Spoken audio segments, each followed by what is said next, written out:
अन- सलेखना संथारा समाधि, इसका स्वाध्याय चल रहा है। 18 पापों की आलोचना, पश्चाताप, अनुचिंतन। और उसी क्रम में अब ये कलह के बाद अगला पाप आ रहा है, अव्याख्यान पाप। अब ये अव्याख्यान है क्या? अपनी स्वार्थ पूर्ति में,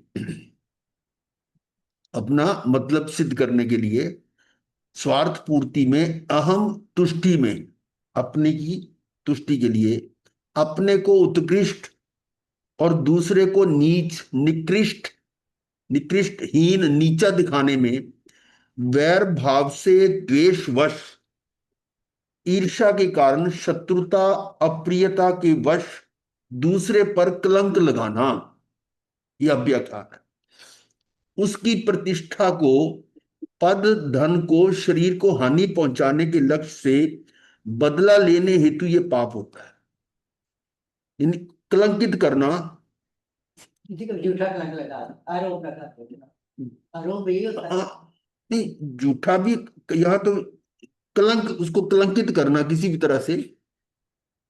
तो कलंकित करना अर्थात उसके उज्जवल चरित्र पर धब्बा लगाना, यह सामान्यतः स्वयं को उच्च प्रतिष्ठित करने, दूसरे को अपदस्थ करने के लक्ष्य से ईर्ष्यावश भी होता है।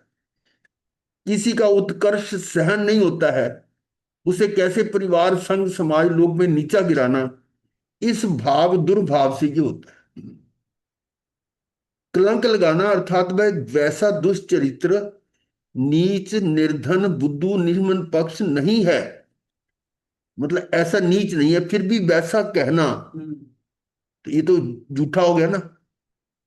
कि जो, अब जो कलंक लगा रहा है, अर्थात वह वैसा दुष्चरित्र, नीच, निर्धन, बुद्धू, निम्न पक्ष नहीं है, फिर भी वैसा कहना, प्रचारित करना, इसमें झूठ, कपट, झूठ, कूट साक्ष्य, कूट लेखे आदि कई तरीके होते हैं। ये भी हो कि वह कभी दुष्चरित्र आदि, उसमें राई जितनी हो, अब देखो यहां आ गया, पर उसे ऐसा चित्रित कर देना कि राई का पहाड़ बन जाए, ये भी अव्याख्यान पाप है। थोड़ा सा उसमें देखा कि ये कोई पॉइंट है, उसको पकड़ कर उसको हाईलाइट कर देना। मानो एक ने धन संपदा, पद प्रतिष्ठा में खूब वृद्धि कर ली, पूरी लगन निष्ठा से, ईमानदारी से कार्य करते हुए उसके पूर्व के पुण्योदय से भारी वृद्धि हो गई। उसकी यश प्रसिद्धि दिन दूनी रात चौगुनी बढ़ती जाती है। मानो मुझे सहन नहीं होता है, ईर्ष्या होती है, उसे कैसे गिराऊं? स्वयं तो आगे नहीं बढ़ा पर गिराता हूं। कैसे? तो आज प्रचलित खोटे कर्म के उदाहरण देकर उसकी अपकीर्ति हो ऐसा प्रचार किया, ये अव्याख्यान नामक पाप है। मतलब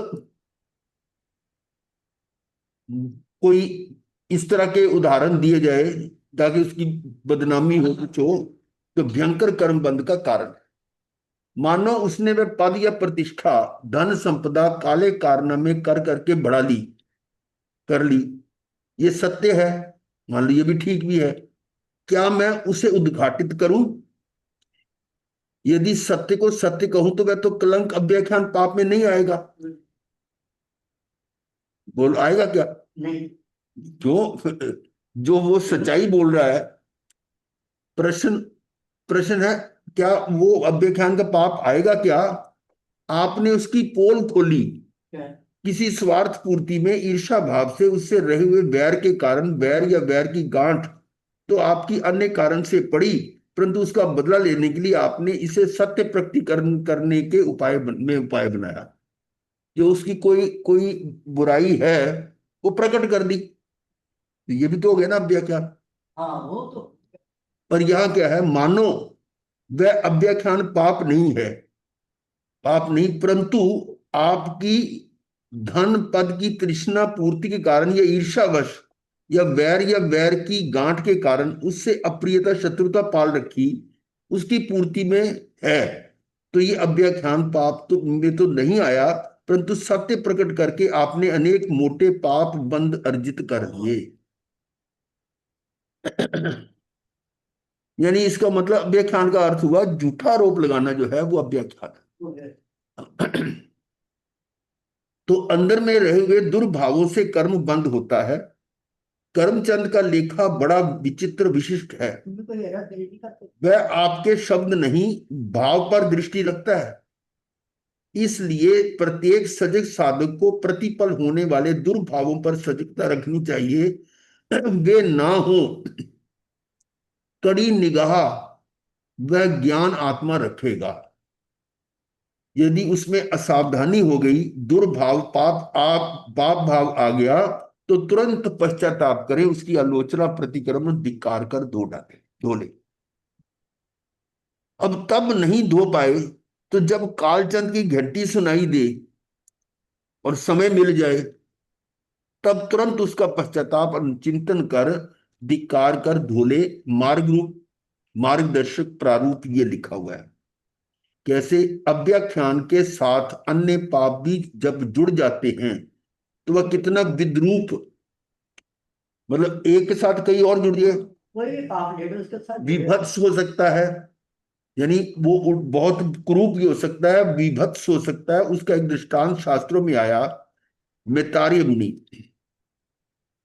अव्याख्यान के साथ तीव्रतम क्रोध, क्या लगाया था? अव्याख्यान झूठा आरोप लगाया, तूने चुराई है, सोने के जबे चुराए हैं। तो अव्याख्यान है तो झूठा आरोप तो लगाया, साथ में क्रोध भी आ गया, और उससे उनके सिर पर गीला चमड़ा बांधकर कड़ी धूप में खड़ा कर दिया। हत्या हो गई। ये बात भिन्न है कि वे तो उसी निमित्त में मोक्ष चले गए, परंतु उस गृहस्थ ने तो अव्याख्यान पाप के साथ अन्य मिलाकर अनंत कर्म बंद कर लिया। हिंसा का भी हो गया, हत्या कर ली, और वो भी किसकी? मुनि की हिंसा। इसलिए कोई भी पाप कभी एकाकी नहीं होता, उसी से अन्य कई पाप भाव जुड़ जाते हैं।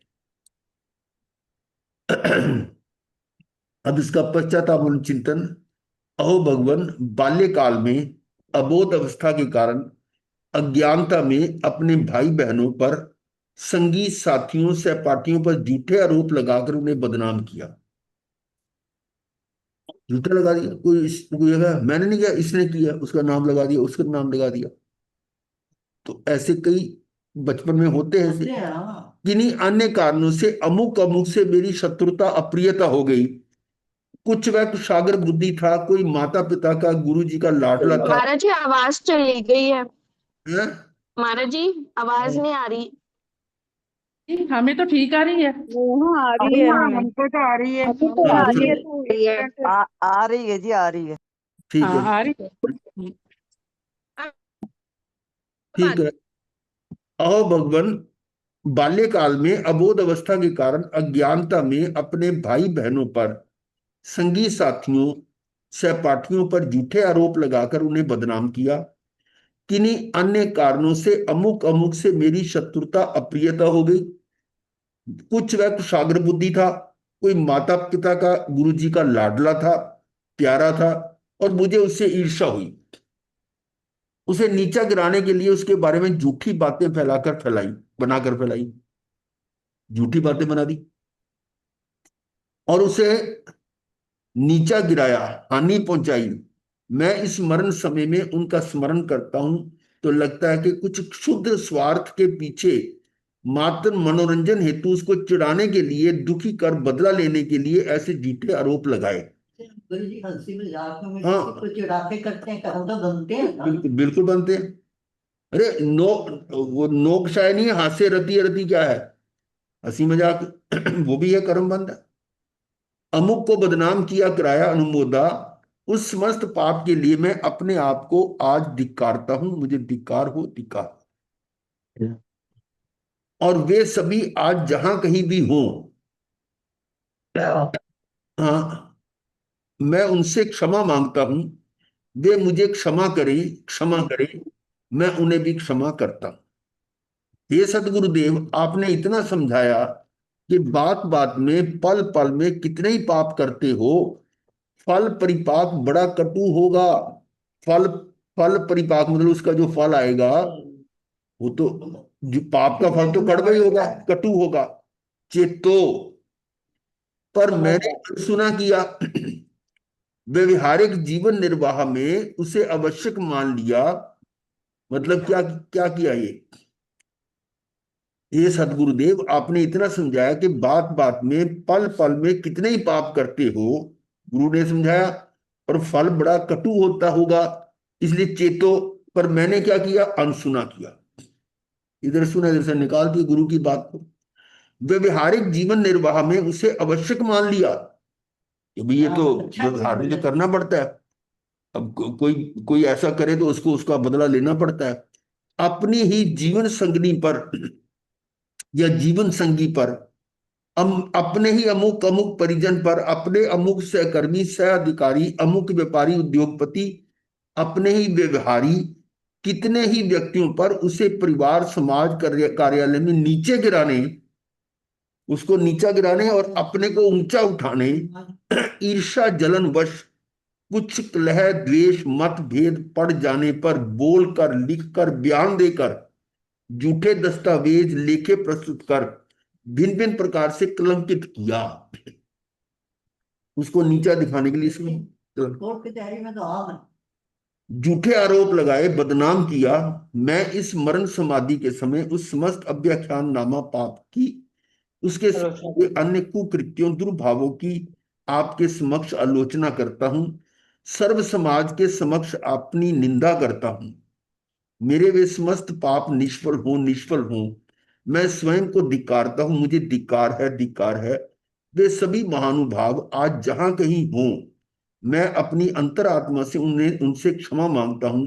वे मुझे क्षमा करें। अब मैं शुद्ध होकर उन समस्त पाप भावों से परे अपनी शुद्ध आत्मा में जाता हूं, मात्र ज्ञायक आत्मा, मात्र ज्ञाता दृष्टा। ये तो है कि दूसरे पर झूठा आरोप लगाना। अब एक मेरा सवाल है कि कोई आप पर झूठा आरोप लगाए तो तब क्या करोगे आप? रिएक्ट करेंगे मास्टर। हैं? रिएक्ट करेंगे कि हमने ऐसा काम थोड़ा ना किया है, क्यों ऐसे बोल रहे हो तुम, गलत बात ना करो। सोचो सोचो। वैसे तो ठीक है मास्टर, ये भी हो सकता है कि पिछले कर्मों का कोई ऐसा हो कि अगर लिखा होगा तो इसने रोक मैं तो अपना अनुभव बता रहा हूं। ये तो महाराज जी अब आपके सुनने के बाद आएगा ना भी कर्मों का, पहले तो रिएक्ट करते ही नहीं हैं। नहीं, मैं वो नहीं कह रहा, उस पुरानी बात है, ये आज की नहीं है। समाज में काम करते हैं कोई ना कोई तो अगेंस्ट वाले भी होते हैं। और ऐसा था कि स्थानक के लिए या वो महावीर भवन बनाया था, तो उसके लिए बिजली का बिल होता है ना, बिजली का वो कनेक्शन के लिए, तो नीचे जिसके सिग्नेचर्स होते हैं महामंत्री के, उसी के नाम से बिल आ जाता है। तो वो बिल में उसको, मेरे को तो पता भी नहीं क्या है ये, उस बात को लेकर जनरल हाउस में मेरी उसने ऐसी तैसी कर दी कि ये जो है ना, ये तो इनके अपने नाम कर लिया उन्होंने, तो ये बिजली का जो बिल है इसके नाम आ रहा है, तो इसका मतलब ये स्थानक को अपना ले लेगा। तो मैंने उसका जवाब नहीं दिया, बल्कि मेरे को कहने कि बोलना चाहिए आपको, मैंने जवाब नहीं दिया। इस तरह से एक दो घटना और हुई, मैंने अपने किसी भी आरोप का उत्तर नहीं दिया। मैंने कहा जब इनको पता लगेगा अपने आप ठीक हो जाएंगे। तो इस दृष्टि से मतलब मैंने कोई उनका विरोध भी नहीं किया, उनसे बोलचाल भी बंद नहीं की, ठीक है।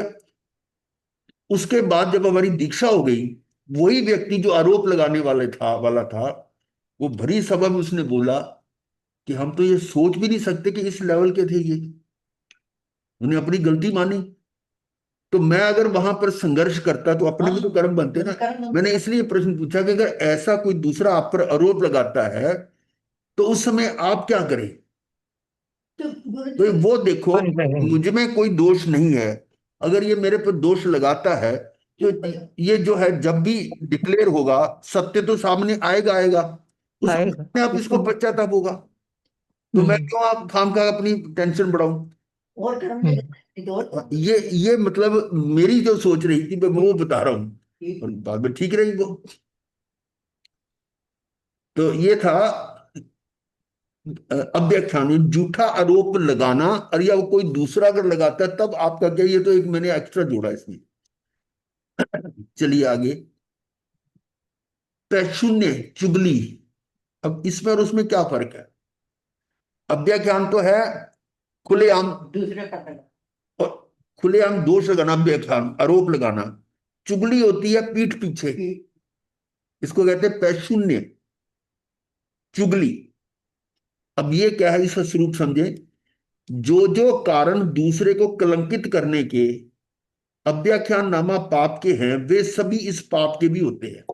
कारण तो वही होंगे, चुगली करके भी वो उसको नीचा दिखाने की कोशिश करेगा ना।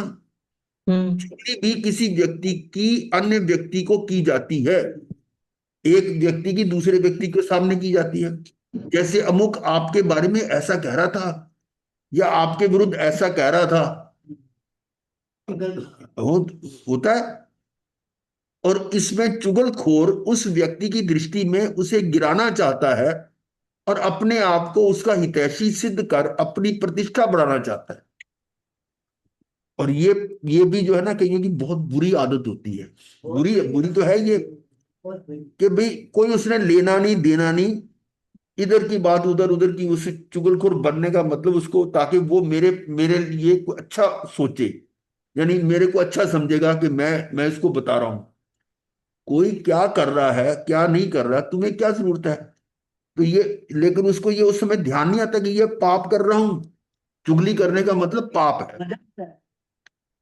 तो हालांकि चुगली जो करता है वो सत्य हो सकता है, सत्य ही हो, पर वो सत्य घटना भी उसको बताने के पीछे मकसद क्या था, उसको नीचा दिखाने के लिए।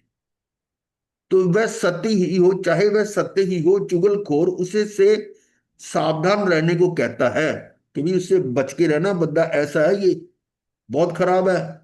उनके परस्पर हित संबंधों में सेंध लगाता है कि भी तू, तेरा उसके संबंध है ना, वो अंदर से ऐसा है, उससे जब बच के रहना, बड़ा खतरनाक बंदा है। स्वयं इनका हितैषी बनकर दिखाकर अपना स्वार्थ साधना चाहता है, और उसके सामने खुद को अच्छा बताना चाह रहा है। इससे वह सत्य भी कह सकता है, और नमक मिर्च लगाकर बढ़ा चढ़ाकर भी कह सकता है, या पूर्णता असत्य भी कह सकता है। ये सभी चुगली ही कहलाते हैं, पाप है।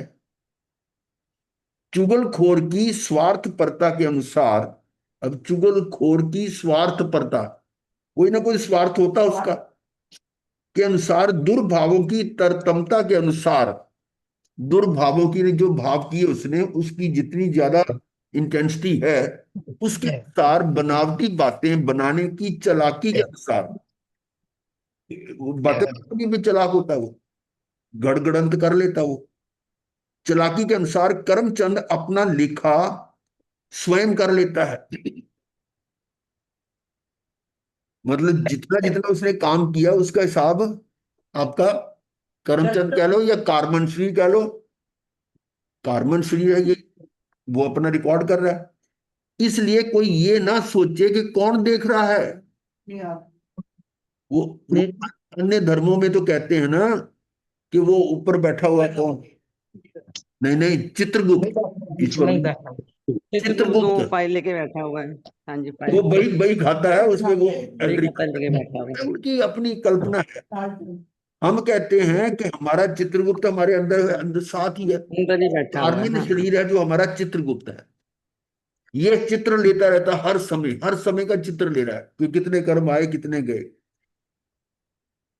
तो ये जो है ना, करमचंद का कैमरा इतना विशिष्ट है कि वह आपके दुर्भावों का चित्र बनाकर उसी के अनुसार ज्ञानावरणादि कर्म में परिणत कर, फिर बंद कर फल दुष्फल देने हेतु तत्पर बैठा रहता है।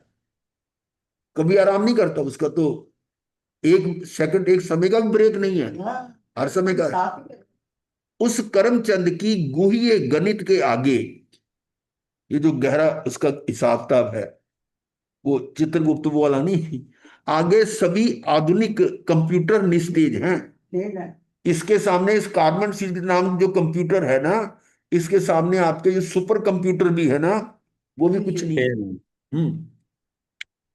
उसमें एक एक समय में होने वाले दुर्भाव का, अब एक समय तक तो कोई पकड़ में आता नहीं, साइंस वाले तो नहीं पकड़ रहे अभी, वो तो मिनट, सेकंड, सेकंड फिर नैनो सेकंड, पता नहीं क्या कि कहां तक पहुंचे हैं वो, लेकिन वो इस समय तक नहीं पहुंच पाए।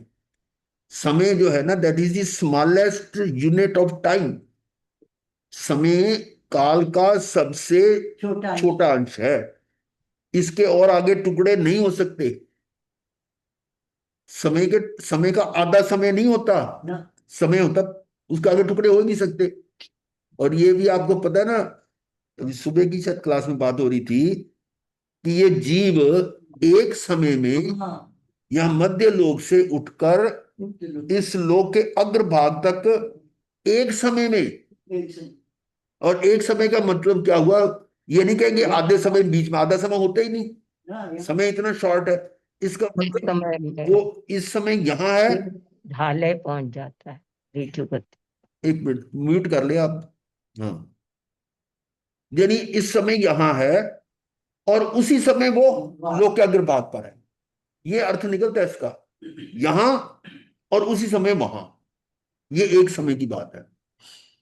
तो इतना एक समय, माइन्यूट समय का भी वो पूरा हिसाब रख रहा है, उसमें एक एक समय में होने वाले दुर्भाव का जैसा भाव वैसा का वैसा लेखा होता रहता है। वो फाइलें आपकी वैसी वैसी बनती रहती है। उस करमचंद से चौंक कर चेतो जल्दी, उस विद्रूप चित्र का, विद्रूप यानी खराब जो चित्र है रूप का, विद्रूप भव मिले उसके पहले साफ कर लो। क्या ये अपना जो रूप है इसको साफ कर लो, ये जो आपका चेहरा खराब हो रहा है ना, उससे खराब भाव मिले उससे पहले उसको पहले साफ कर लो। क्या मतलब, उसका उपाय, एकमात्र उपाय ज्ञानी ने पश्चाताप अनुचिंतन बताया, उसकी उसको धो डालो, वो चेहरा साफ कर लो, माफी मांग लो कि मैंने ये किया, तुम्हारी चुगली की या ये की। तो आगे, हे परमात्मा, बाल्यकाल में अबोधता अज्ञानता के कारण मैंने अपने ही अमुक भाई या बहन या परिजन के कार्य व्यवहार की, कथन की, माता पिता बड़ों गुरु जी के समक्ष जाकर चुगली खाई, चुगली कर दी उसके सामने। मतलब बात समझ में आ रही है, उनका लाड प्यार मेरे से बड़ा, तो फिर मेरी आदत बन गई। अब जब मैं चुगली कर रहा हूं तो वो मेरे को प्यार करते, हाँ तो मेरे को बात पता ही ना, अच्छा है, वो समझा कि मैं बहुत बड़ा काम कर रहा हूं। और वो उन जिन जिन के पास चुगली करता है वो उसको अच्छा समझते हैं, लाड प्यार करते हैं, और ऐसे करते वो आदत बन गई। फिर वे कभी मुझे चिढ़ाते चुगलखोर कहीं के, पर मैं बाज नहीं आता। अब लोगों को पता लग गया कि ये चुगली करने वाला बंदा है, तो वो कह भी देते चुगलखोर, भाग यहां से। फिर भी मैं अपनी हरकतों से बाज नहीं आया। उनकी प्रतिष्ठा गिरती, मेरी बढ़ती, तो फिर संगी साथियों सहपाठियों को भी माता पिता गुरु जी से चुपचाप अकेले में जाकर झूठ मूठ बातें बनाकर आ जाता, ऐसे बताता कि मेरी बनावटी बातें उन्हें सही लगती। चालाकी थी मेरे में, होशियारी। उनसे खुद की मेरी गलती से खटपट हो गई, उनसे खुद की मेरी गलती से, मतलब मेरी अपनी गलती से आपस में कोई खटपट होगी, तो बदला कैसे लूं, तो चुगली कर देता, उसकी पिटाई भी लग जाती। मैं हंसता था, मजा आ गया, अच्छी मार पड़ी। अहो भगवान, बाल्यकाल के इन सब अपराधों, चुगली, पाप और उससे जुड़े पापों के लिए आपकी साक्षी से मैं इस अंतिम समय में स्मरण कर धिक्कारता हूं, मुझे धिक्कार है, मेरा वह पाप निष्फल। कोई गलती की है, नाम दूसरे का लगा दिया, उसकी चुगली कर दी, इसने किया, मैंने नहीं किया। होता है, सही है। तो वह भगवान, चुगली कर करके मुझे मिलने वाले लाभ और उनकी हानि से मेरी चालाकी भी बढ़ी, यानी जिनकी चुगली कर रहा है उनका नुकसान हो रहा है और मेरे को लाभ मिल रहा है। और ऐसी मेरी चालाकी भी बढ़ती गई और बड़ी निपुणता से एक्सपर्ट हो गया चुगली करने में। यौवन अवस्था में विशेष, यहां तक कि इस जीर्ण अवस्था में भी मैंने अपने परिजनों परिचितों की बातें आपस में खूब भिड़ाई, चुगली करके आपस में बेड़बड़ंत करा दी। उसकी इसके सामने, इसकी उसके सामने चुगली करने में मैं निपुण हो गया।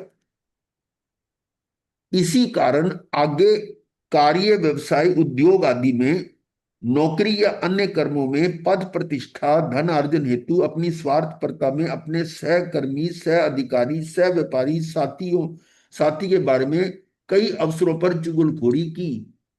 अब ये देखा कि उनको आदत हो जाए ना, ये जाते नहीं है याद वो उनको बुरा लगता ही नहीं। ये कि देखा कई बार कई जो ज्यादातर गाली देने वाले होते हैं ना, वो बात बात में गाली देते हैं। हाँ। उसको कहा तू गाली दे रहा है? नहीं, मैंने तो गाली दी नहीं। उनका हेल्पिंग वर्क करना। मैंने गाली दी नहीं। तो मतलब इस तरह से वो, उनको ये नहीं पता था मैं गाली दे रहा हूँ। वो गुरुओं के सामने कर देते हैं ऐसे। वो हैबिट बन जाती है उनको, हैं? हाँ। हमारे उनकी हैबिट बन एक थे। जाती है।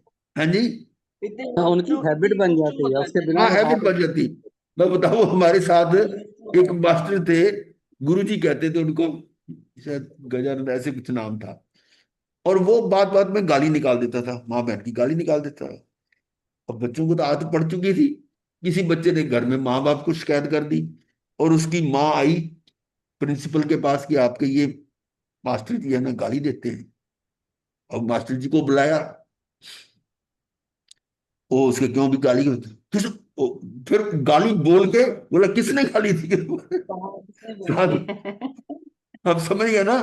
मतलब हाँ उसकी जी। उसका वो था कि वो उसको पता ही नहीं चलता था। आदत बन। तो ये हालत ऐसे थी। होता है, जिसको आदत पड़ी तो ऐसे नहीं होता है। कई मतलब बिना गाली के बात ही नहीं कर सकते। नहीं कर। माँ हाँ बहन भाई जी। ये करते रहते बस। तो उनको ये नहीं पता मैं गाली दी है, और हो सकता है उनका कोई आइडिया भी ना हो गाली देने का, पर शब्द तो निकलते हैं ना। ये है, इस तरह चुगली करने वाले की आदत बन जाती है, वैसे गाली देने वाले की आदत बन जाती है। तो ऐसे करके मैंने खूब चिकनी चुपड़ी करने में माहिर होकर मैंने उन्हें उन्हें हानि पहुंचाई, अपना काम सीधा किया। और भगवान, मैं आज इस मरण वेला में उस समस्त पैशून्य और तत्जनित पाप भावों, दुर्भावों के लिए आपकी साक्षी से सदगुरुदेव के समक्ष, उन साधकों के समक्ष आलोचना, निंदना करता हूं, अपने आप को धिक्कारता हूं। मुझे धिक्कार है, मुझे धिक्कार है, मेरे वे समस्त पाप निष्फल हों। अब ये समझो कि हमारे पास समय इतना कहाँ है कि हम एक दूसरे की बातें करते फिरे, ये वो क्या कर रहा है, वो क्या कर रहा है। क्यों इधर उधर की झांक पाक करें? अपनी साधना में लगे रहो। नहीं तो कईयों की आदत होती है कि उसकी बात, उसके भेद जानो, उसके करे जानो, फिर उसकी उसके करो, उसके करो। अब चुगली क्या होती है आपकी? व्हाट्सएप पे या फोन पे होती है। ये सारा जो है ना, वो एक तो समय बेकार हो रहा है कि समय हमारे पास कम है, और हम अपनी साधना की बजाय पाप मानने में लगे हुए हैं। तो इन व्यक्तियों की मैंने चुगली की, उन्हें हानि पहुंचाई। वे जानते हैं या ना जानते हो, मैं तो जानता हूं। मैं उन सभी महानुभावों से, वे जहां कहीं हो, क्षमा चाहता हूं, क्षमा चाहता हूं। वे सभी मुझे क्षमा करें, क्षमा करें। उन सभी आत्माओं के प्रति आत्मवत मैत्री संबंध करके तब तब हुए जबकि यह समस्त दुर्भावजन्य पापों से, पर भावों से परे होकर अब अपने सहज स्वरूप में समाहित होता हूं। प्रार्थना कालचंद की घंटी बज गई है, तो समय तो आपके पास ज्यादा है नहीं। तो जितने जितने आपको स्मरण में आ रहे हैं, उन पापों की क्षमा। अगर वो व्यक्ति आपके सामने है तो प्रत्यक्ष कर ले, नहीं तो प्रोक्ष में।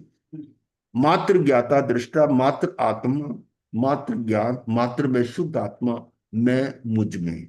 ओम शांति शांति। गुरुदेव, हाँ जी। गुरुदेव, जैसे आपने कहा कि हम क्षमा याचना करते हैं, हम पूछते हैं, हम कहते हैं कि अगर वो जहाँ कहीं पे भी हो, सपोज हाँ उनकी डेथ भी हो चुकी है, हाँ हाँ हाँ। सपोज वो यहाँ पे इस दुनिया में किसी और हम्म। पर्याय में है, तो क्या हम्म। हमारे वाले भाव उन तक पहुंचते हैं?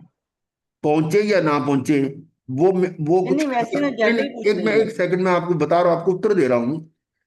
हाँ आपने जी। क्षमा मांगी, हाँ और जी। मान लो आपके सामने उसने क्षमा आपको नहीं किया, तो हाँ क्या आपका जी। पाप धुला कि नहीं धुला? चल गया हमारा। नहीं, हमने तो अपने मन की स्लेट को हाँ, साफ कर लिया ना, हमारे फिर वो साहब। चाहे उसने क्षमा करे या सुने या ना सुने, उससे क्या मतलब हमारा? हाँ, कोई, ये तो बात ठीक है, लेकिन हाँ। ये तो एक पूरा मूलभूत सिद्धांत है कि मैं पर में कुछ नहीं कर सकता, पर मुझ में कुछ नहीं कर सकता। जो मुझ में होना है, मेरे अपने भावों से होना है। और मेरे भावों में जो मैं स्वयं का जो करता हूं, अपने भावों का करता हूं, उसमें दूसरे की इंटरफेरेंस, दूसरे की अंदर आने की पॉसिबिलिटी नहीं है। मैं आत्मा किसी और द्रव्य में प्रवेश कर जाऊं या वो और द्रव्य मुझ में प्रवेश कर जाए, इसका कहीं भी मतलब ही नहीं है। हमारा इतना सुरक्षित ये आत्म है,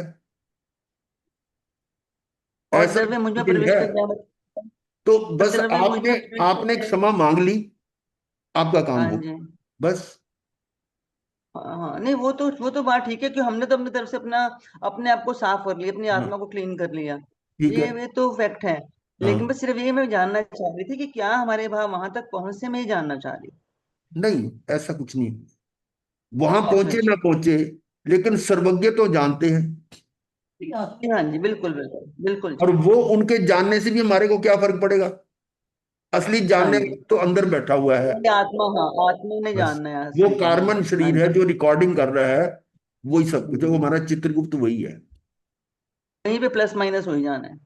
वो हो रही है। हाँ। चलिए और आगे चलते हैं। पर परिवाद, ये सारे पाप एक जैसे ही हैं। अव्याख्यान, पहले क्लेश का था, अव्याख्यान, फिर आ गया कैचुन्य, पर परिवाद। ये पर परिवाद क्या है? ये होता है कि जब कोई मीटिंग सीटिंग होती है ना, तो उसमें अभी टाइम नहीं हुआ और कोई व्यक्ति जब नहीं आया ना, जो नहीं आया ना उसकी बारे में बातें शुरू हो जाती हैं। पर परिवाद इसको कहते हैं। अब देखो कैसे है, स्वरूप क्या है। पर परिवाद अर्थात दूसरे की निंदा, बुराई, आलोचना करना। जो ये सामने है चुगली नहीं जैसा उसके सही लिए लगता है। है चुगली जैसा सही लगता है गुरु ना, जी। चुगली नहीं है। हाँ चुगली जो जी। होती है कि एक व्यक्ति की बात दूसरे व्यक्ति को कानों में बोलना, उसके बताना। अच्छा जी। यहां तो निंदा हाँ की जी। जा रही है। अब बैठे हो, पांच छह जने बैठे हुए हैं, और अभी आपका ग्रुप में एक व्यक्ति आया नहीं है, और ये तो हमेशा ही लेट आता है, इसको तो ऐसे ही काम है, उसके बारे में बोलना शुरू कर दिया, उसकी निंदा करनी शुरू कर सेम तो दी। हुआ। ये ये सारे एक दूसरे ये पर से उसका सेम तो आपका हुआ गुरु जी। है। महाराज जी जैसे चर्चा शुरू कर दी उसके बारे सेम में, सेम चर्चा तो हाँ, लग रहा है गुरु चर्चा। जी। वो आता है तो चुप कर जाते हैं। ये ये सेम लग रहा है गुरु जी। है। सेम ही लग रहा है दोनों, तो कोई खास सेम कैसे? डिफरेंस नहीं लग रहा। अरे भाई, चुगली तो होती है कि मेरी बात आपको सुना दी, उसकी बात उसको सुना दी, वो चुगली है। यहाँ तो सामूहिक है, अच्छा आपस अच्छा, में सामूहिक चर्चा में है चल रही है। फंक्शन। सब अच्छा, चुगली का सामूहिक में पांच छह बैठा जने करो। बैठे हुए, पांच छह जने बैठे हुए, एक व्यक्ति जो एब्सेंट है उसकी चर्चा शुरू कर दी, तो हाँ पर का परिवाद हो रहा है ना, ये है। अच्छा अच्छा जी, ठीक है। तो पर परिवाद अर्थात दूसरे की निंदा, बुराई, आलोचना करना। हिंदी साहित्य में पंडित रामचंद्र शर्मा एक प्रसिद्ध समालोचक हुए हैं। वो जो कहते हैं ना, क्रिटिसिज्म करने वाले, वो करते हैं, टीका लिखते हैं। बात की बात नामक एक लेख में उन्होंने लिखा, मानो चार पांच मित्रों या सहेलियों की मंडली बैठी है। अब वही बात आ गई, चार पांच मित्रों या सहेलियों की मंडली बैठी है और समय नहीं कट रहा है, तो किसी तीसरे व्यक्ति की निंदा, बुराई शुरू कर दो, पता ही नहीं लगेगा कि कितने घंटे निकल गए। क्यों भाई? मतलब वहां हम्म। जो व्यक्ति नहीं है उसकी निंदा, बुराई शुरू कर दी, बाकी तो चार पांच बैठे हुए हैं। अब टाइम पास कैसे होगा? फटाफट हो जाता है, कोई और कुछ करने की जरूरत ही नहीं है। कितने घंटे निकल गए, मजा आ गया, सबका समय अच्छा निकल गया, और हाथ में क्या आया जी? कर। ये है पर परिवाद। मनोविज्ञान में एक सिद्धांत आया, कहीं किसी व्यक्ति की प्रशंसा चली, तुरंत दूसरा व्यक्ति अपनी प्रशंसा करेगा। अरे, वह क्या करेगा, मैं भी ऐसा करता हूं। मतलब किसी एक व्यक्ति की प्रशंसा हो रही है कि वो बड़ा अच्छा काम करने वाला है, तो तुरंत दूसरा व्यक्ति कहता है, अरे वो अपना करेगा, मैं तो उससे भी बढ़िया कर सकता हूँ। अरे वह क्या करेगा, मैं भी ऐसा हूं, उससे सोया ही हूं, मेरे में तो उतरे उससे ज्यादा बढ़िया है। या उसकी निंदा, बुराई करेगा। तुम सारी बातें नहीं जानते हो, वह ऐसी ऐसी दुष्टता, कुकृत्य, काले कारनामे कर चुका आदि, ऐसी ऐसी बातें करेगा। इसे ईर्ष्या, जलन, डाह की उपमा दी गई है। किसी की प्रशंसा सहन नहीं होती, उसे काटता है, नीचा दिखाने का उपक्रम करता है। शास्त्रों में भी ईर्ष्या के उदाहरण हैं। देवलोक में इंद्र ने सनत कुमार चक्रवर्ती की, उनके रूप लावण्य की प्रशंसा की। और वो जो देव थे वो नहीं नहीं जचा उनको, परीक्षा के लिए आए। दूसरा, कृष्ण महाराज की गुण दृष्टि की प्रशंसा की, वो देव कुत्ता बन के आ गया। तीसरा, राजा मेघरथ की शरणागत की रक्षा की प्रशंसा की, वो कबूतर वाला, कबूतर के बाज वाला। देवों को ईर्ष्या हुई, मृत्यु लोक के मनुष्यों में ऐसे गुण कैसे हो सकते हैं, ये सारी परीक्षा करते हैं वो। ये क्या है? ईर्ष्या के कारण। अर्नक श्रावक की दृढ़ धर्मिता की परीक्षा की, सभी प्रशंसनीय निकले। परीक्षकों ने क्या किया? कर्म के पहाड़ खड़े कर लिए। अब देखो उनमें क्या मिला उनको, कर्मों कर्मों का हो गया। चलिए एक भजन की लाइनें बोलेगी, कौन बोलेगा ये? हम्म। है बाबा हमारा भी गरीब हमारा नहीं, पर ये तो देखता मैं जानवी महाराज जी का है। है। ये हाँ, गाना तो जानवी महाराज जी का है। चलो जानवी जी, आ गई गुरु जी। हाँ बोलो। जाग चेतन। पंजाब मतलब कुछ नहीं। जाग चेतन, जाग चेतन स्वयं को पहचान। जाग चेतन, जाग चेतन स्वयं को पहचान। सिंह है तू, सिंह है तू, भीड़ मत बन, दूर कर अज्ञान। जाग चेतन, जाग चेतन स्वयं को पहचान। दूध में नवनीत जैसे, दूध में नवनीत जैसे, खुशबू जैसे फूल, खुशबू जैसे फूल। तेरा प्रभु तुझ में बसा है, तू गया है भूल, तू गया है भूल। अप दीवो, अप दीवो बन जा चेतन, छलकेगा सब ज्ञान। जाग चेतन, जाग चेतन स्वयं को पहचान। जाग चेतन, जाग चेतन स्वयं को पहचान।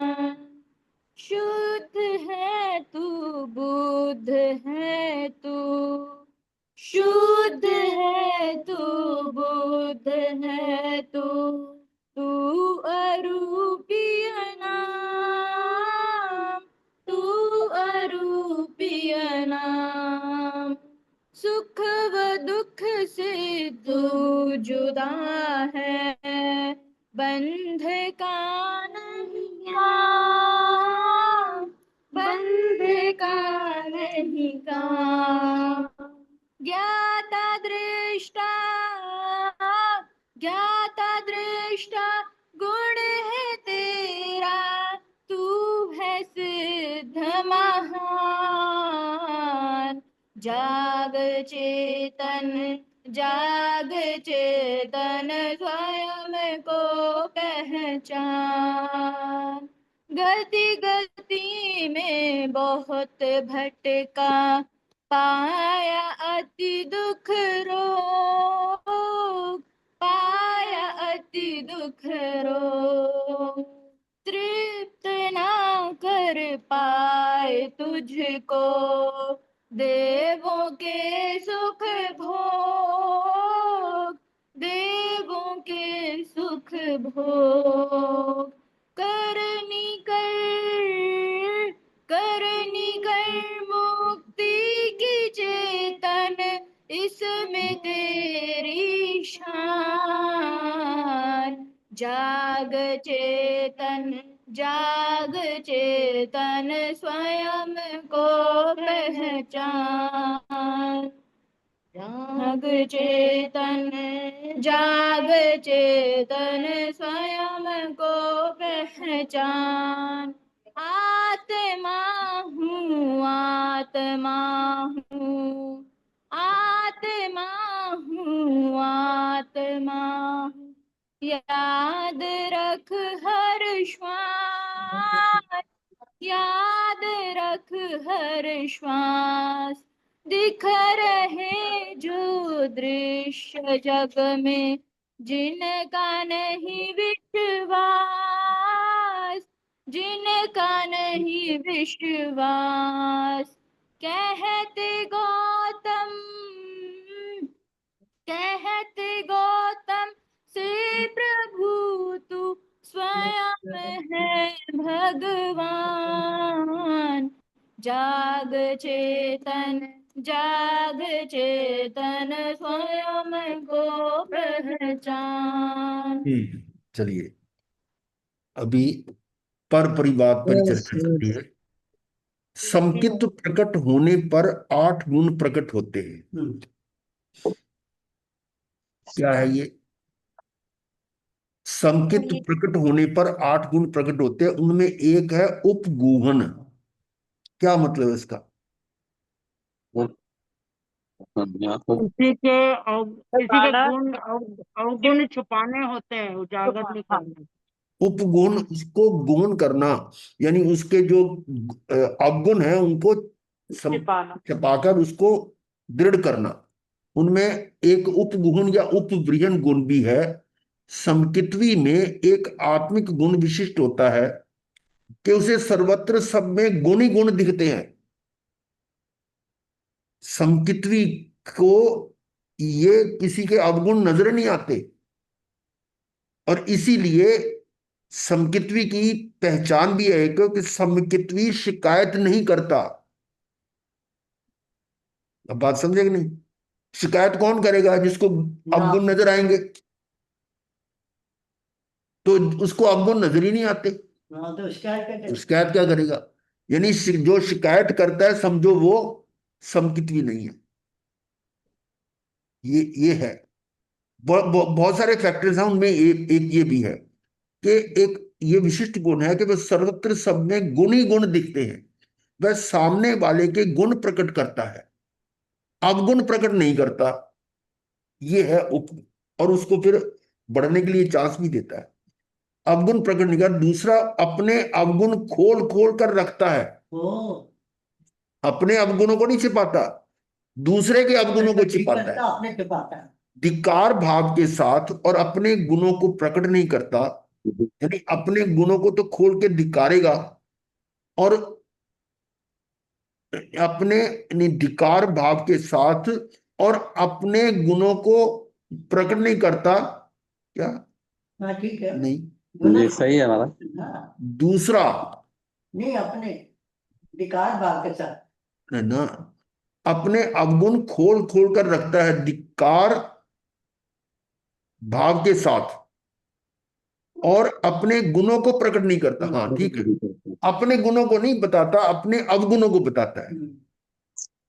और यदि कोई प्रशंसा करे तो कहता है मुझ में कुछ नहीं है, देखो अमुक कैसे गुणी है, फिर अपने से ज्यादा गुणी को कोई कहते हैं कि आप तो बहुत ज्ञानी हो, बहुत विद्वान हो। अरे हम तो कुछ भी नहीं है, एक अक्षर के बराबर भी नहीं है।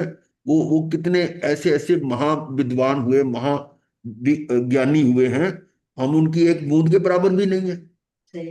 तो इस तरह से उसको समझना चाहिए कि यदि कोई प्रशंसा करे तो कहता मुझ में नहीं, मुझ में कुछ नहीं है, देखो अमुक कैसे गुणी गुणवान सर्वगुण संपन्न अरिहंत सिद्ध परमात्मा को देखो। प्रशंसा मेरी क्या करना ही है, मेरी क्या करना ही है, तो उनकी करो। ये है। मेरी तुलना में तपस्या की प्रशंसा सुनकर कहेगा धन्य अनगार को देखो। अब मान लो कि तपस्या कर रहा है, या तो बहुत बड़ी तपस्या, हमारी तपस्या क्या है, तो धन्य अनगार की तपस्या देखो क्या किया था उन्होंने। धन धन्नो अनगार, ये आपकी उसमें पढ़ते हो ना, क्या बोलते हैं, अनंत 24 में तो बड़ी साधु वंदना। बड़ी साधु वंदना वही अनंत चबीसी शुरू का शब्द वही है ना, नमो अनंत चबीसी। तो उसमें आता है धन धन्नो अनगार, उसकी हाँ जी। प्रशंसा की गई है। प्रशंसा भगवान ने की कि वो वैसे वो सारे अनगार उनके सही थे, तपस्वी थे, पर ये कैसा जो उचित आहार लेते थे, यानी आहार में जो बचा कुचा होता था, जो मतलब दाता के काम का नहीं होता था, वो लेके उसमें उसका पालना करते थे, उचित आहार। काली महाकाली आदि महासतियों को देखो, छाछ पर 29 अंतिम वर्ष साधना करने वाले श्री बेनीचंद जी, ये हमारे गुरुदेव हाँ की जी। उसी परंपरा के ये संत थे, बेनीचंद जी महाराज। किशन जी ये महाराज। शीतलगच्छ में उसी के थे, और उस हिसाब से हम भी शीतलगच्छ के हुए, अगर वो गुरु शीतलगच्छ के थे, तो उसी परंपरा में थे ये बेनीचंद जी। छाछ पर 29 अंतिम वर्ष साधना करने में, सिर्फ छाछ ली उन्होंने 29 साल तक। लेते थे, ऊपर का पानी लेते थे छाछ में। कुछ बाद छाछ की आँच लिखा, कई बार कहां पर वो छाछ ही लेते थे, और छाछ पर 29 साल तक छाछ। इस बीच में कई उपवास भी आ जाते थे, क्योंकि वो अभिग्रह करते थे, और अभिग्रह में कई कई दिन लग जाते थे फलने में, तो वो उपवास चलता था उनका, और उसका पारना भी छाछ ही करते थे। तो उनका जो है ना, वो कुछ प्रभाव हमने गुरुदेव में भी देखा है। ये जो 6 6 महीने सिर्फ छाछ पी रहे, 4 4 महीने तो आराम गुरु से जी भी। करते थे, तो वो अच्छा। सिर्फ छाछ और कुछ नहीं लेते थे। तो ये इस तरह की साधना। और ऐसे बेनीचंद जी महाराज साहब को देखो, मेरी तपस्या तो कुछ नहीं, मेरा क्या वर्षी तप है, कुछ नहीं है। देखो आचार्य श्री डॉक्टर शिव मुनि को देखो, कितने हो गए वर्षी तप, तो बहुत ज्यादा हुई, इस तरह से। आज तो समय दिखते थे। हाँ, ये पुरानी पुस्तक लिखी है। इतनी उत्कृष्ट ध्यान साधना के साथ ज्ञान की प्रशंसा करे तो कहेगा मैं तो कुछ नहीं जानता। देखो अनंत ज्ञानी अरिहंत परमात्मा को, पूर्व में हुए 14 पूर्वधारी बहुश्रुत सूत्रधर शास्त्रज्ञ आगमज्ञ निष्णात पारंगत आचार्य भगवान उपाध्याय भगवान की करो प्रशंसा ही करनी है तो मेरी क्यों करो, मेरी क्यों उनकी करो, मैं तो तुच्छ हूं। गुण ग्रहण, यानी इतना हम देखो अपने आप को समझ भी आ रहा है कि ये देखो कितने ज्ञानी हैं, उनकी लिखी हुई बात को भी हम समझने में कितना कितना जोर लग रहा है। तो हम कहाँ उनके मुकाबले में। और खासकर हम देखा समय सार में तो इतना मतलब विषय है, इतना कठिन विषय भी है, पर वो किस तरह से उन्होंने हमारे को समझाया है, उनकी बात को समझने में बहुत जोर लगता है। और जिन्होंने ये लिखा है तो कितने विद्वान थे वो, हम तो कुछ भी नहीं है उनके मुकाबले में, और केवलियों के मुकाबले में तो है ही नहीं कुछ। तो जिस समय ये होगा, गुण ग्रहण का भाव गुणवान बनाता है, और अहंकार के स्थान पर विनयवंत बनाता है। ये गुण ग्रहण का जो भाव है ना, वो बोलते थे गुण ग्रहण का भाव रहे नित्य, दृष्टि न दोषों पर जावे। तो बोलते तो हैं लेकिन वो ध्यान नहीं रखते। गुण ग्रहण का भाव गुणवान बनाता है, अहंकार के स्थान पर विनयवंत बनाता है। अवर्णवाद, अवर्णवाद का क्या मतलब होता है, किसी की निंदा करना ही अवर्णवाद है। दूसरे के अवगुण देखना, छिद्रान्वेषण करना। छिद्रान्वेषण का मतलब उनके अंदर वो किसमें कमियां देखना, कमियां ढूंढना। हाँ, ये पाप श्रेणी। में नुस्ख निकालना हर समय। हाँ, पर परिवाद इसे ही कहा है, ये सारा पर परिवाद के अंदर आ गया। जिस समय अन्य में बुराइयां ढूंढेगा, दूसरे में बुराइयां ढूंढेगा, अवर्णवाद करेगा, वह स्वयं उस समय अवगुणमय हो जाता है। अपने उल्टा हो गया उसका काम, क्योंकि पाप हो रहा है। दूसरों में बुराइयां देखना, उनकी निंदा आलोचना करना, छिद्र देखना, ये काक दृष्टि है। क्यों कहा? कोई भी दृष्टि कैसे क्यों कहते हैं उसे? अरे आपको नहीं पता? बताओ ना। दो ही। वो हमेशा उस पे बैठता है अब मैं ना। इसको कहूँ कि आप नाक फेंकते हो ना, काक वहीं पहुंचेगा। तो हुआ। अब समझ गए? काक दृष्टि। काक की सदा निगाह गंदगी पर आएगी, गंदगी पर, मांस आदि के टुकड़ों पर। और किसी ने सिनक दिया तो वहां पर भी जाएगी उसकी। तो ये इसको कहते हैं काक दृष्टि। आप एक होती है मेरे। हाँ, दोनों तरफ काम करती है वो। और हंस की दृष्टि सदा मोती पर रहती है, हाँ, उसे मोती मिलते हैं। जैसी दृष्टि होगी, जैसी दृष्टि होगी वैसे ही फल मिलेगा। वैसे से कहते हैं ना, शक्कर खोरे को शक्कर मिल जाती है, उसकी दृष्टि वहां होगी तो शक्कर ही मिलेगी। तो साधक उसे कहेंगे जो हंस दृष्टि रखे, गुणग्राही हो। और यहां प्रथम जो बात का उदाहरण दिया, मनुष्य कैसा है, किसी के अवगुण पर, बुराई पर तुरंत ध्यान जाता है। हाँ, बुराई पर तो ध्यान तुरंत जाता है, तेजी से कानों कान प्रचार हो जाता है, देखो वो उसमें ये बुराई है, फटाफट प्रसारित हो जाती है। बिना सोचे समझे। लोग सुनते ही चटकारे ले लेकर अपने परिचितों को सुनाते हैं, नमक मिर्च भी लगाते हैं, और फिर बात बात जो है ना, इतनी होगी, इतनी होती होती इतनी बन जाएगी, बात का बच्चा गला। बन जाता है। वो बच्चे एक गेम खेला करते थे ना, कानाफूसी, क्या बोलते हैं, कोई खड़े है ना, तो बात एक ने लिखे दी ये बोलना है तो उसके कान में सुना दिया, फिर वो आगे अगले के कान में सुनाता, मतलब तीसरे बंदे को सुनाई। बदल जाता है। वो बलते बलते जो लास्ट वाला ना, उससे जो भी क्या था, तो वो जो ओरिजिनल होती है ना, वो चीज कहीं की कहीं बदल बदल जाती है। ये होता है। तो इस तरह से वो नमक मिर्च लगते जाते साथ में, ये मानव स्वभाव कहा जाता है, होता है। पर भगवान महावीर के न्याय शास्त्र में, कर्म विज्ञान में क्या आया कि ये स्वभाव नहीं, विभाग। दूसरों के छिद्र देखना ये स्वभाव नहीं है, ये विभाव, विकृत भाव, दुर्भाव, दुर्ध्यान, विकथा, दूसरी कथा विकथा होगी ना, ईर्ष्या, द्वेष, जलन है, और भयंकरता कर्म बंध कारक है, दुर्गतियों में ले जाने वाला है। देख लो, इसलिए सारा जो है ना, जितना हमारा आगमों का सार क्या है, कि स्वयं में स्थित हो जाओ बस।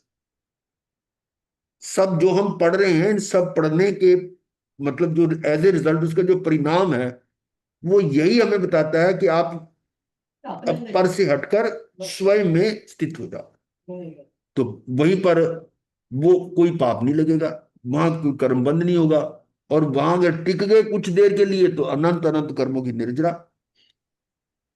दूसरा मनोवैज्ञानिक सिद्धांत दिया, प्रशंसा सामान्यतः सहन नहीं होती, ईर्ष्या सहज ही होती है। किसी की प्रशंसा करते हैं ना तो उसको बर्दाश्त नहीं होता। महावीर कहेंगे ये सहज भाव नहीं है, ईर्ष्या होना सहज भाव थोड़ा है, असहज और अस्वाभाविक है, स्वभाव नहीं आत्मा का। अनंत संसार वर्धक विकृत परिणमन है, विकृत विपरिणमन, दूसरे को विपरीत परिणमन हो रहा है। सहज भाव, स्वभाव तो आत्मा का ज्ञाता दृष्टा भाव है। उक्त दोनों उदाहरणों में मनुष्य कितने घोर प्रमाद में चला गया, भयंकर कर्म बांध लिए, भव ब्रह्मन बढ़ा लिए। ये है इसका पर परिवाद का। निंदना या निंदा करने का फल बताया, सीधे कर्म गुण श्रेणी, आरोहण और मोहनीय कर्म को क्षीण कर केवल ज्ञान। सीधा करण गुण। करण गुण कौन सी होती है? करण गुण श्रेणी, ये जो कौन सी ऊपर श्रेणी की जी? 8वें कौन से सी ऊपर श्रेणी? पहुंच जाता है, श्रेणी आरोहण, चौथे गुण स्थान पर से आगे चलते चलते वो करण उसमें आता नहीं है अपना अपूर्व संकेत करण में। गुरु, हाँ, अपूर्व करण। अपूर्व करण आता है ना, फिर वहां से श्रेणी करण आती है। आता है। श्रेणी का मतलब करण। शपक श्रेणी, शपक श्रेणी और उपशम श्रेणी। हाँ। शपक श्रेणी का आरोहण करके और मोहनीय कर्म को क्षीण करके 10वें गुण स्थान तक पहुंच गया। 10वें में वो सूक्ष्म लोभ रहा, उसको भी क्षीण कर दिया, क्या हो गया? वीतरागी हो गया। 10वें से ऊपर तो वीतरागी है ना, लेकिन अभी केवल ज्ञान नहीं हुआ। रीजन क्या? लो पड़ा हुआ है। नहीं, लोभ भी खत्म हो गया 10वें पर, अब तो 11वें में आ गया, 12वें में आ गया। 11वें 12वें वीतराग है, 11वें में तो तब आएगा यदि वो उपशम श्रेणी वाला है, पर हम ये आरोहण की बात कर रहे हैं, यहाँ शपक श्रेणी की बात कर रहे हैं, तो 10वें सीधा 12वें में आएगा। 12वें में अभी केवल ज्ञान नहीं है। उसका रीजन क्या है? केवल ज्ञान कब होता है? वीतरागी है। ठीक है, अभी 3 कर्म वो तो भी जो जब हो परम जाएंगे। थोड़ा सवाल अलग से है। ज्ञानावरणी वीतरागी और दर्शनावरणी। केवल ज्ञानी में क्या अंतर है? वीतरागी और केवल ज्ञानी में हाँ, गुरुदेव, बाकी के 3 कर्म जो ज्ञानावरणी, दर्शनावरणी और अंतराय कर्म, वो अभी नष्ट नहीं हुए हैं।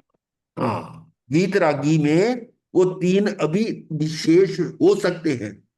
अच्छा, वो प्रत्येक को नहीं नहीं नहीं, हाँ ज्ञानावर्णीय, दर्शनावर्णीय और अंतराय कर्म जब तक है तब तक केवली नहीं कहला बन सकता। वो घाती कर्म पड़े हुए हैं ना। वीतरागी किसके कारण कहलाया? मोने कर्म के क्षय राग होने से। मोने कर्म क्षय हो गया तो वीतरागी हो गया, क्योंकि मोनी कर्म क्या कराता है? राग द्वेष कराता है। तो मोनी कर्म खत्म हो गया तो राग द्वेष खत्म हो गया, तो वीतराग हो गया ना। तो वीतरागी तो बन गया, परंतु अभी घाती कर्म जो है ना, वो 3 अभी शेष है, वो अंतर्मुहूर्त में वो भी खत्म हो जाएंगे। तब वो 13वें गुण स्थान पर केवल ज्ञान होता है। ये है इसका मतलब। तो यहां ये बताया कि निंदा करने का फल क्या बताया है। अपनी स्व निंदा करते करते, प्रसन्नचंद्र राज ऋषि का ले लो उदाहरण। कैसे मतलब अपना पश्चाताप करके फिर चले गए। जितने भी हुए हैं वो उन्होंने यही काम किया है केवल ज्ञान के लिए। और किसकी निंदा की? स्वयं की। अपनी कशैली विशैली आत्मा की निंदा से तो मोक्ष, और अन्य व्यक्ति की निंदा से सीधे अधोलोक नारकी, और फिर अनंत भाव भ्रमण। सीधा साहब है, मोक्ष जो है वो पर दृष्टि है तो मोक्ष नहीं है। और ये उत्तरायण सूत्र में आपने कई बार पढ़ा होगा कि बंध और मोक्ष तुझ आत्मा में ही है। मोक्ष बाहर नहीं है, और ना कोई बाहर का कोई दे सकता है। तो इसका मतलब क्या हुआ कि अपने आप में चले जाओ। तो ये है, निंदा करिए स्वयं की करो, अपना पश्चाताप करो अपने अंदर, वो उससे आपके कर्म धुलेंगे और अपने अंदर स्थित हो जाओगे। तो निंदा किसकी? स्वयं की, अपनी कशैली विशैली, जो कषाय वाली आत्मा उसकी निंदा, विशैली विषयों से। ये 5-4 विषय ना, शब्द वर्ण गंध रस, वो क्या नाम, सॉरी, ये जो है 5 इंद्रियों के विषय वो है। तो आत्मा से निंदा से तो मोक्ष है, और अन्य व्यक्ति की निंदा से, वो अन्य व्यक्ति की निंदा, ये पर परिवार, ये तो पाप है। और इससे अधोलोक नारकी, और फिर अनंत भव भ्रमण, अनंत दुख। और हम ये काम करते हुए सोचते नहीं कि हम कर्म बंद कर रहे हैं। बिना मतलब कर रहे हैं। हाँ, बिना, अरे माँ वो देखा था, वो ये क्या कर रहा था, ये क्या कर रही थी, वो उससे मिल रहा था, उससे मिल रही थी, क्या लेना तूने? मिलना मिलना नहीं मिलना। तो ये जो है वो बिना मतलब के कर्म बंद हो रहा है। उसके कान भरे, उसके कान भरे, चुगली करे, इसको पाप मानते ही नहीं। क्या समझाओगे उनको? देखें, ज्ञान और ज्ञानी, दर्शन और दर्शनी का अवर्णवाद, ज्ञान का और ज्ञानी का, दर्शन और दर्शनी का अवर्णवाद, निंदा बुराई से अनंत ज्ञानावर्णी दर्शनावर्णीय कर्म का बंध। परम ज्ञानी साक्षात सर्वज्ञ तीर्थंकर का अवर्णवाद। गोशालक संवसरण में, गोशालक जो है वो उसने किया ना, किसका अवर्णवाद किया? साक्षात तीर्थंकर परमात्मा का। आगे तू नहीं, मैं तीर्थंकर हूं, गोशालक ने यही कहा था। और तू तो अब मर जाएगा और मैं तो अभी जिंदा रहूंगा, ये गोशालक ने बोला। अवर्णवाद भी किया और फिर उसकी हत्या भी की 2 मुनियों की। तो समसरण में कहता है तुम छद्मस्त हो, अमुक समय इसी अवस्था में मर जाओगे, मैं सर्वज्ञ हूं, तीर्थंकर या प्रतिबल तीर्थंकर हूं। फल क्या हुआ जी?